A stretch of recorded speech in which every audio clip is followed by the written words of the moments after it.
Okay, కథ చెప్పుకుందాం ఈ రోజు.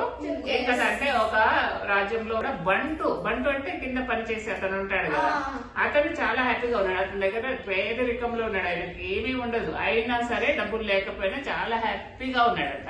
రాజుగారికి డౌట్ వచ్చేస్తుంది, ఎట్లా ఇంత హ్యాపీగా ఎట్లా ఉన్నాడు, మన దగ్గర అన్ని ఉన్నాయి, పదవి ఉంది, డబ్బులు ఉన్నాయి, పరపతి అంతా ఉంది కదా, అయినా సరే మనకు అంత హ్యాపీనెస్ లేదు, వాడి దగ్గర ఎందుకు అంత హ్యాపీ ఉంది అనేసి మంత్రి గారితో డిస్కషన్ పెట్టేస్తాడు రాజుగారు. అప్పుడు ఏమనుకుంటాడు మంత్రి ఏం చెప్తాడు, సలహా ఇస్తాడంటే, మనం ఒక చట్టం నిర్మించుకుందాము. 99 అనేది ఒక చట్టం ఉంది కదా, 99 దాన్ని ఉపయోగించి చూద్దాం, ఆయన టెస్ట్ పెడదాం, పరీక్ష పెడదాము, అతను అందులో గెలుస్తాడా లేదా చూద్దాం రాజుగారు అంటే సరే చేయమంటాడు రాజు.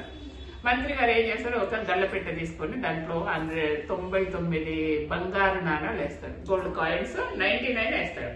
99 చట్టం అనుకున్నాగా 99 వేసి అందులో స్లిప్లు ఏం రాస్తాడంట, ఈ 100 బంగారు నాణాలు నీవే అని రాసి ఇంటి ముందర పెట్టేసి వెళ్ళిపోతాడు మంత్రి గారు. ఆయన డోర్ తీసి చూడంగానే, పొద్దున్న లేచి డోర్ తీసి చూడంగానే ఆ బాక్స్ కనిపిస్తుంది, బంగారు నాణాలు లోపల ఉంటాయి, స్లిప్ లో ఏముంది 100 కాయిన్స్ ఉన్నాయి నీవే అని రాసి ఉంది అనమాట. అది 100 కాయిన్స్ ఉన్నాయని రాసి ఉంది, అందులో ఎన్నున్నాయి 99 మాత్రమే ఉన్నాయి. అది వెళ్ళిపోయి లెక్క పెట్టుకుంటాడు ఆయన గబగబా. లెక్క పెట్టినాక అందులో ఒకటి తక్కువ ఉంది, 99 ఉన్నాయి. అతను ఏమైంది, 99 ఉన్నాయి కదా అని హ్యాపీగా లేడు. అప్పుడు ఏం చేశాడు, ఇంకొకటి ఎక్కడ పోయిందని ఇల్లంతా వెతకడం మొదలు పెట్టారు, అందరిని అడగడం మొదలు పెట్టాడు, ఏమైందని టెన్షన్ పడుతూ అందరిని అరవడము, ఇంకా చాలా చిరాకు పడటము, పోయిందని బాధపడము అన్నీ అనమాట ఆయన వంతు. అప్పుడు మంత్రి గారు చెప్తాడు, ఆయన పిలిపిస్తారు, ఎందుకు బాధపడుతున్నావు అంటే, ఇట్లా నా దగ్గర ఒకటి పోయింది అనేసి అంటాడు. అంటే ఇన్ని రోజులు మన అందరం కూడా అదే చేస్తున్నాం, మనకు 99 ఇచ్చారు భగవంతుడు, 99 తీసుకొని హ్యాపీగా లేము, ఒకటి పోయిందని హ్యాపీగా ఉన్నాం. అతని కాని దాని కోసం కూడా మనము, ఇప్పుడు అతని కాదు కదా 99 ఉత్తరం వచ్చినాయి, ఒక్కటి మాత్రం లేదు అక్కడ. కానీ అతను ఏమనుకున్నాడు, నాది పోయింది అనేసి బాధపడ్డాడు కదా.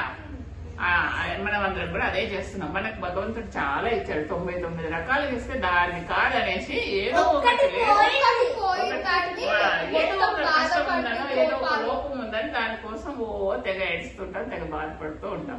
కాబట్టి ఇప్పుడు మనకి కథను బట్టి ఏమర్థమైంది మీకు, దేవుడు మనకి ఇచ్చిందని ఉన్న దాంట్లో సంతోషంగా ఉండండి, ఉన్న దానికి భగవంతుడికి కృతజ్ఞతను చెప్పండి, ఇచ్చిన దానికి. అట్లా కాకుండా లేనిది ఒక్కటే అతిగా ఆశపడకూడదు.